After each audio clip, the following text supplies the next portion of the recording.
3-4 సార్లు అడిగి చూసినా ఏం చెప్పలేదు. శకుంతలతో మాట్లాడడానికి పోయినప్పుడు కూడా నన్ను నిడిచిపెట్టి ఒక్కతే పోయినది. అన్నయ్య వదిలిని అడిగినా ఎలాగో చెప్పరు. మనం ఏం చేయాలి? ఈ సమస్య నుంచి ఎలా బయటపడాలి? ఇగో బుల్లిబావా, నేను మీ ఇద్దరికి ముచ్చట చెప్తా. శకుంతల చేసేది గల్లత్ పనులు ఎందుకు అనేది పక్కన పెట్టి రామరాజు బావకి సీత చెల్లికి మనం సపోర్ట్ గా ఉండాలి.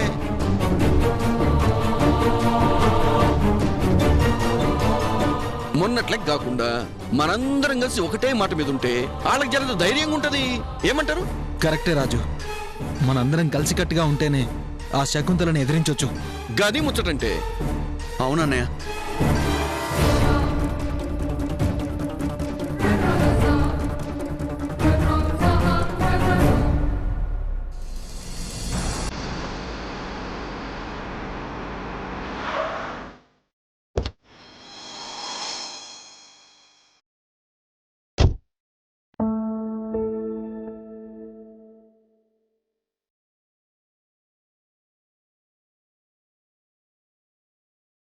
నమస్తే శ్రీశైలం గారు. నేను మళ్ళీ చేస్తా.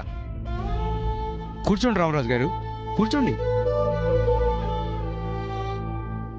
చెప్పండి రామరాజు గారు, ఎప్పుడు లేనిది ఎలా వచ్చారేంటి? రాక తప్పలేదు శ్రీశైలం గారు. ఏంటి పని? చల్లకొచ్చి ముద్ద దాస్తారేంటి రామరాజు గారు? విషయం ఏంటో చెప్పండి. నాకు అప్పు కింద డబ్బు కావాలి. మీకు హామీ కింద దక్షిణ భాగంలో ఉన్న 3 ఎకరాల పొలం పెడతాను. మన్నించండి రామరాజు గారు, నేను ఇవ్వలేను. మీకు పెట్టిన గడువు లోపల అప్పు తీర్చేస్తాను. లేదండి, ఒక్క నిమిషం చూడండి.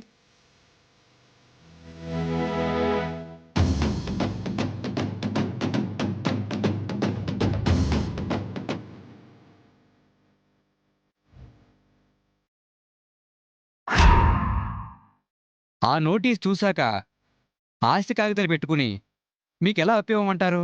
పోనీ నేనేంటో మీకు తెలుసు. కనీసం నా మీద నమ్మకంతో అయినా ఇవ్వండి.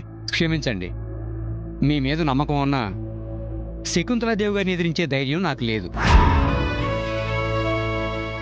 మొత్తం ఆస్తులు పోయాక అప్పులు ఎలా తిరిగి చెల్లించగలరు?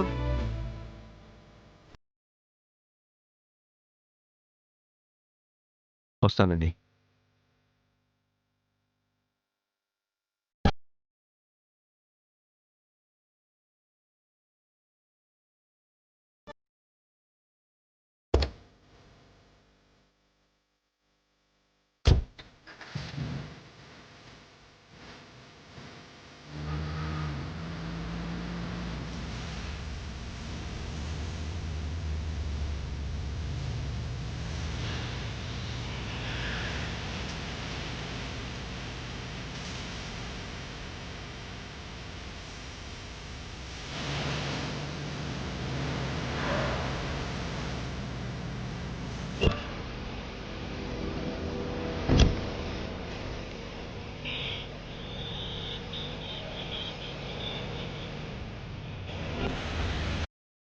నమస్కారం అండి. నమస్కారం అండి. కూర్చోండి రామరాజు గారు. చెప్పండి, ఏంటి విషయం? ఏం లేదు, నాకు కాస్త అప్పు కావాలి. తొందరలోనే ఇచ్చేస్తాను. చూడండి రామరాజు గారు, మీకు అప్పు ఇవ్వలేను. తప్పుగా అనుకోకండి. పేపర్లో ప్రకటన చూశానండి. మీకు అప్పు ఇవ్వడం కుదరదండి. ఏమనుకోకండి. సరే, వస్తాను. మంచిదండి.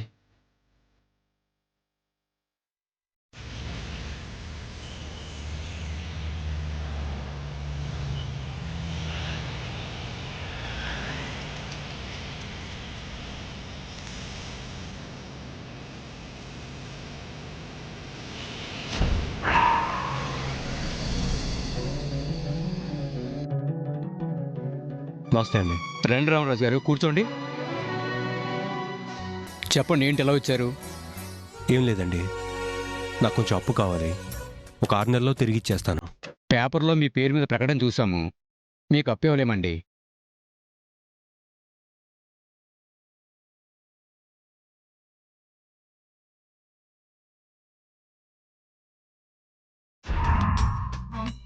గరళాన్ని బంధించు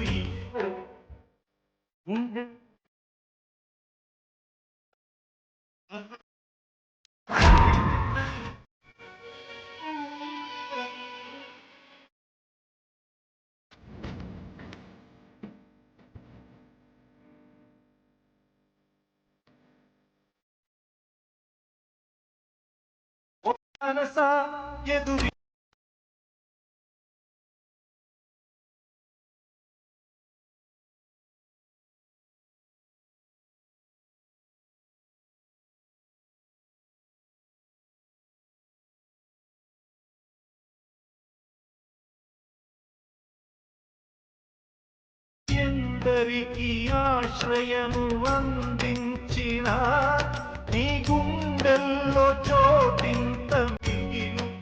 వర్కర్స్ ఎవరికి శాలరీస్ అందటం లేదు సార్. అవసరాలకు డబ్బులు లేక చాలా ఇబ్బంది పడుతున్నారు సార్. అవి నీ అండతో సర్ది చెప్పాలని చూడొద్దు. నేనే వాళ్ళకి ఏదో ఒక విధంగా డబ్బు సర్దుతాను.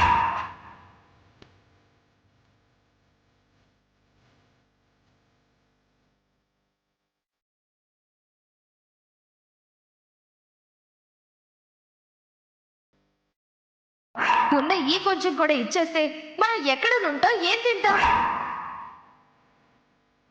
సారీ అక్క, నువ్వు ఎన్నైనా చెప్పు, ఈ డబ్బులు ఇవ్వడానికైతే మేము ఒప్పుకోము.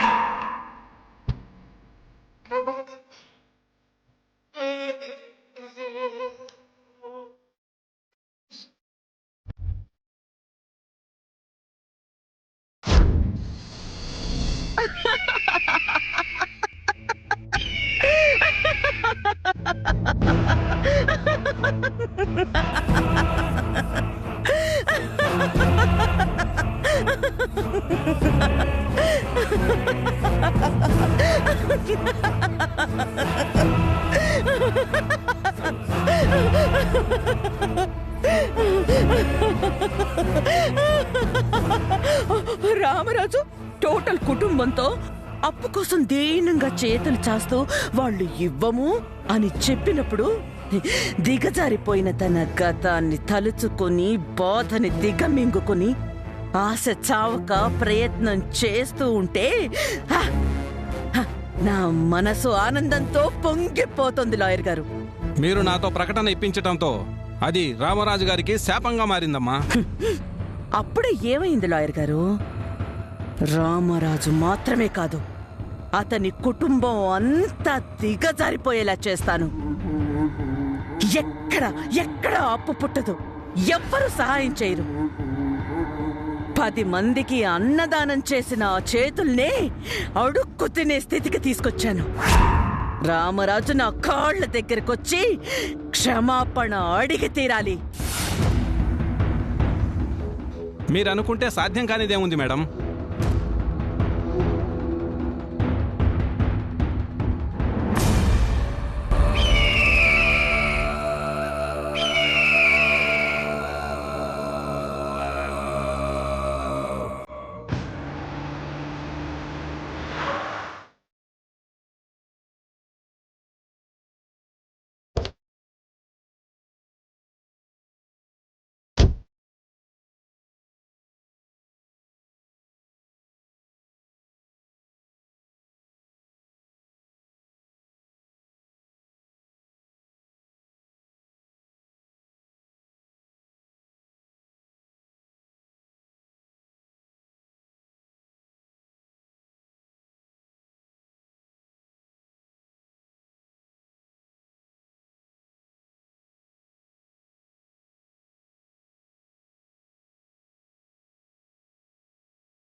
మీరొచ్చి ఎంతసేపు అయిందండి?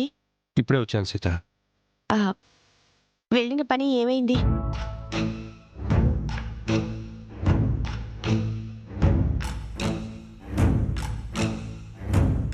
చాలా చోట్ల ప్రయత్నం చేశాను, ఎక్కడా డబ్బు సర్దుబాటు కాలేదు.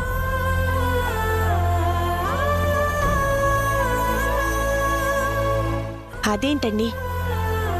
మనుషులు అంతే వదినా, కష్టం వస్తే సహాయం కావాలని కన్నీరు పెడతారు. అదే కష్టం మనకొచ్చి సహాయం అడిగితే చేసిన మేలు మర్చిపోయి ముసలి కన్నీరు కారుస్తుంటారు వదినా.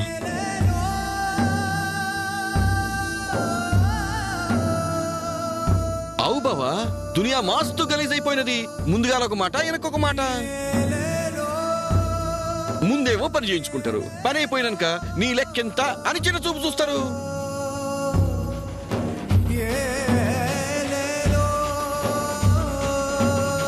నిరుత్సాహపడకన్నయ్య, ఏదో ఒక విధంగా డబ్బు అడ్జస్ట్ అయ్యి వర్కర్స్ ప్రాబ్లం తీరిపోతుంది.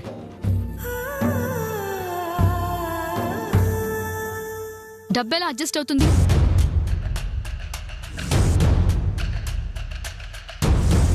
అవకాశమే లేదు.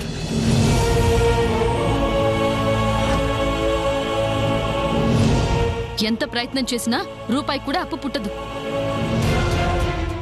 ఏమైంది దాక్షాయిని, ఎందుకలా మాట్లాడుతున్నావు? నేనేమి తప్పుగా అనడం లేదక్క, ఉన్నమాట చెప్తున్నా. కావాలంటే మీరు కూడా చూడండి.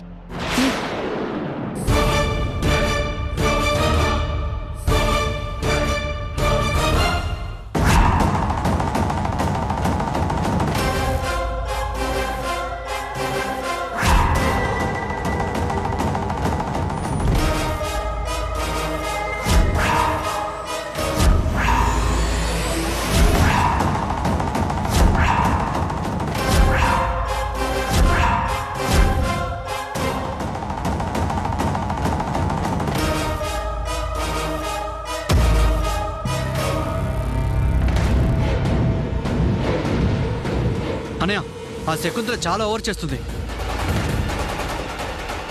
ఊరుకున్న కొద్దీ పేటరేగిపోతుంది. బుద్ధి చెప్పి కళ్ళెం వేయకపోతే ఇంకా దెబ్బతీస్తుంది.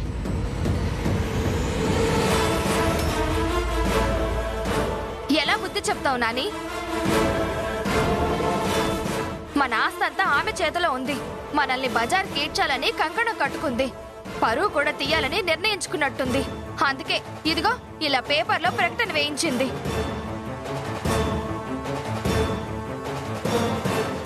ఇక మన బతుకు భారమేనేమో.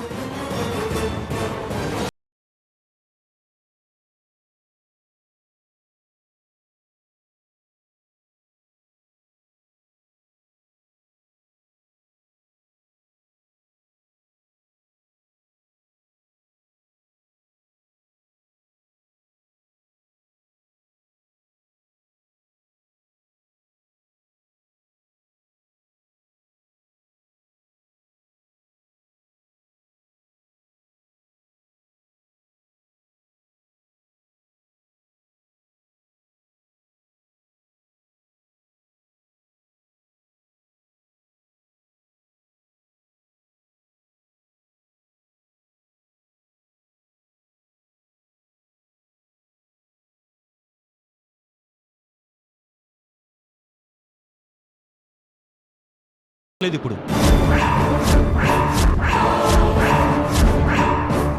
శకుంతలాదేవి పేపర్లో ప్రకటన ఇచ్చినంత మాత్రాన మన జీవితం ఇక్కడితో సమాధి కాలేదు. ఆస్తులు తీసేసుకున్నంత మాత్రాన మన భవిష్యత్తులో చీకట్లు రాలేదు. పుట్టుకతోనే ఆస్తులు ఐశ్వర్యం చేత పట్టుకుని వచ్చామా? ఖాళీ చేతులతోనే ఈ భూమి మీదకి వచ్చాం. కష్టపడి ఒక్కొక్కడిగా సాధించుకుంటూ ఈ స్థాయికి వచ్చాం. మళ్ళీ మొదటి నుంచి మొదలుపెట్టి కష్టపడదాం. నేనుండగా మీ జీవితాలకు వచ్చిన డోకా ఏమీ లేదు. నా బొందిలో ప్రాణం ఉండగా చిన్న కష్టం కూడా మీకు కలగనివ్వను.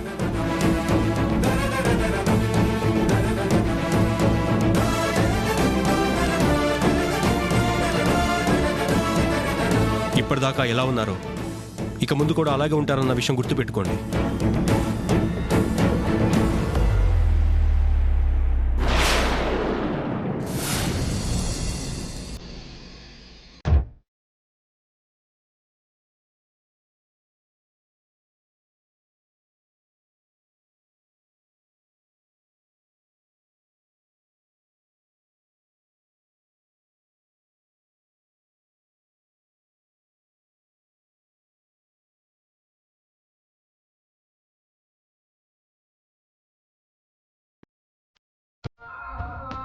వెల్కమ్ రామరాజు.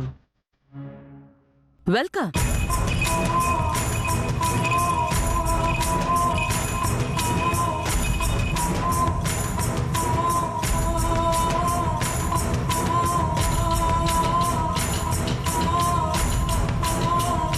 నా జీవితాన్ని నాశనం చేసిన వాడికి పుట్టిన నీకు పగతో నేను స్వాగతం చెప్పాల్సిన గతి పట్టడం నిజంగా దురదృష్టకరం. కనకపోయినా బిడ్డల్లా చూసుకోవాల్సిన మిమ్మల్ని ద్వేషంతో ఇలా కలవాల్సిన కర్మని మీ నాన్న మనకి పట్టించటం ఇంకా దురదృష్టకరం. నా వల్ల మిమ్మల్ని మీ దురదృష్టం వెక్కిరిస్తుంటే మీ వల్ల నాకు జరిగిన నష్టానికి క్షమాపణ అడగాలనొచ్చావా రామరాజు? అసలు మేము మీకేం చేశామని క్షమాపణ చెప్పాలి? ఆ మాటకొస్తే అన్యాయంగా నన్ను జైలుకు పంపినందుకు, మోసం చేసి ఆస్తి రాయించుకున్నందుకు మీరే నాకు క్షమాపణ చెప్పాలి. ఏంటండి? ఏమన్నా? ఎవరు ఎవరిని మోసం చేశారు? మీ నాన్న వల్ల మోసపోయింది నేను. నాణ్యానికి ఒకవైపు చూసి అభిప్రాయాలు ఏర్పరచుకోవచ్చేమో కానీ నిర్ణయాలు తీసుకోకూడదు. అంటే అంటే మీ నాన్న నాకు ఏ అన్యాయం చెయ్యలేదు అంటావా? మీకు న్యాయం చేయాలని తపన పడినప్పుడు మీరెక్కడికి వెళ్ళారు? ఎందుకు అందుబాటులో లేరు? మీ నాన్న చేసిన తప్పుని కొడుకుగా కవర్ చేస్తున్నావా? మా మీద అనవసరమైన పగను పెంచుకుని తప్పు చేస్తున్నారు అని గుర్తు చేస్తున్నాను. తల్లి స్థానంలో హుందాగా ఉండాల్సిన మీరు ప్రతీకారం పేరుతో మీ స్థాయిని తగ్గించుకుంటున్నారు అని జ్ఞాపకం చేస్తున్నాను. తల్లి స్థానమా? నన్ను తల్లి స్థానంలో ఉంచాలి అన్న సంగతి అసలు మీకు గుర్తుందా? ఇన్నేళ్లలో ఏనాడైనా మీకు జ్ఞాపకం వచ్చిందా? సరే, అదంతా వదిలే రామరాజు. ఇప్పుడు ఏ ఊరి ప్రజల దృష్టిలో అయితే తరతరాలుగా మీరు గౌరవ మర్యాదల స్థానంలో ఉంటున్నారు, అదే ఊరి జనం ముందు నేను నీ తల్లిని అని ఒప్పుకోగలవా? ఒప్పుకోవు. ఎందుకంటే మీ నాన్న పరువు, నీ కుటుంబం పరువు పోతుందేమోనని భయం. మరి పోయిన నా కుటుంబం పరువు ప్రతిష్ఠ ఏంటి? నష్టపోయిన నా జీవితం పరిస్థితి ఏంటి? అన్యాయం అయిపోయిన నా బతుక్కి న్యాయం ఏంటి? చెప్పలేవు రామరాజు. సమాధానం నువ్వు చెప్పలేవు, నేను చెప్తాను. నాకు జరిగిన మోసానికి నువ్వు, నీ భార్య సీత, నీ తమ్ముళ్ళు, నీ మరదళ్ళు అందరూ, ప్రతి ఒక్కళ్ళు నా కాళ్ళ దగ్గరికి రావాలి. నాకంటూ ఎవరూ లేక, అసలు నేనేంటో కూడా నాకు అర్థం కాక, ప్రతి క్షణం నేను అనుభవించిన నరక యాతన్ని మీరందరూ కూడా అనుభవించాలి. అనుభవించేలా ఈ శకుంతలాదేవి చేస్తుంది. ఇక మీరంతా దేహి అని అడుక్కోవడం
చెడుగా చూడాలన్న ఆలోచన మీ మనసులో కూడా రానివ్వద్దు.